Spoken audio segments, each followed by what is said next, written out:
Napovedali smo večkotnik in evo nas, imamo večkotnik. Zavihajmo rokave in na delo. Večkotnik, kot že samo ime pove, ima več kot 3 kote in zato ga določa več kot 3 oglišča, ne. In ker pravzaprav lahko imamo, ne vem, neskončno ali pa 300 oglišč, si pomagamo s tem, da ne gremo A, B, C, da nam ne zmanjka oglišča, ampak gremo s tem, da rečemo, dajmo eno točko, prvo točko, pa ji rečemo A1. Pa dajmo drugo točko, pa ji rečemo A2. Pa dajmo tretjo točko, pa ji rečemo A3. A vidite, ne? Števil pa ne bo zmanjkalo, ne? In gremo v A4, pa gremo A5 in tako naprej. In damo ene 3 pikice, te niso za točko, ampak samo, da se nadaljuje. In potem nekje, čisto na koncu, pa bomo imeli AN. No, ponavadi predstavlja neko konkretno številko, ne vem, A7, A8 ali pa kaj takega. V našem primeru pa bomo zdaj to naredili z večkotnikom. Ko imamo vsa ta oglišča, jih lahko z ravnimi črtami povežemo.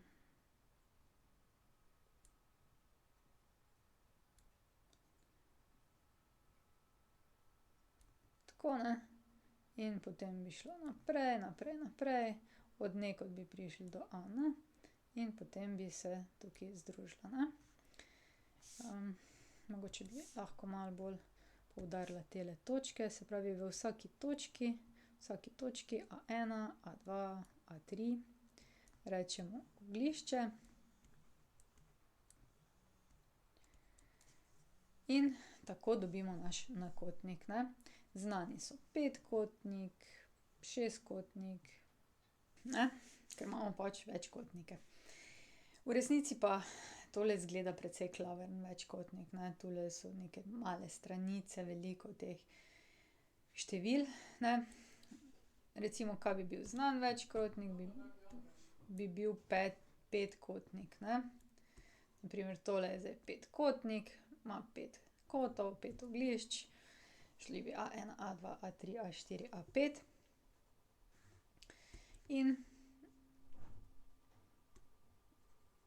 pač število oglišč nam pove, kateri lik je. Na primer, petkotnik vam je znan, šestkotnik poznate, osemkotnik na stop semaforju. Tako. In stranica večkotnika je povezana s sosednjimi oglišči. Se pravi, imamo A1, A2 sta skupaj povezana, A2, A3, A2 nazaj z A1, ne. Potem, to so stranice. Se pravi, tale del, ki se povezuje med dvema ogliščema, stranica. Če pa povežemo dve nesosednji oglišči, na primer, ne vem, A1 z ravno črto do A5, se pravi A1 z ravno črto do A5, tako, pa dobimo črto, ki gre čez lik, bi rekli, ne. In tej črti, ki gre do nesosednega oglišča, pravimo diagonala, ne. To je pa zdaj diagonala. Diagonala, takole. In če bi pogledali diagonale petkotnika,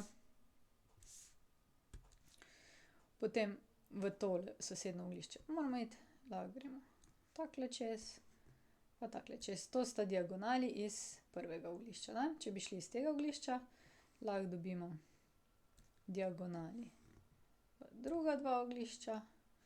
Tukaj že imamo eno diagonalo, pa še eno in smo dobili eno tako petkrako zvezdico, a ne, z diagonalami, se pravi, petkotnik ima kar nekaj diagonal.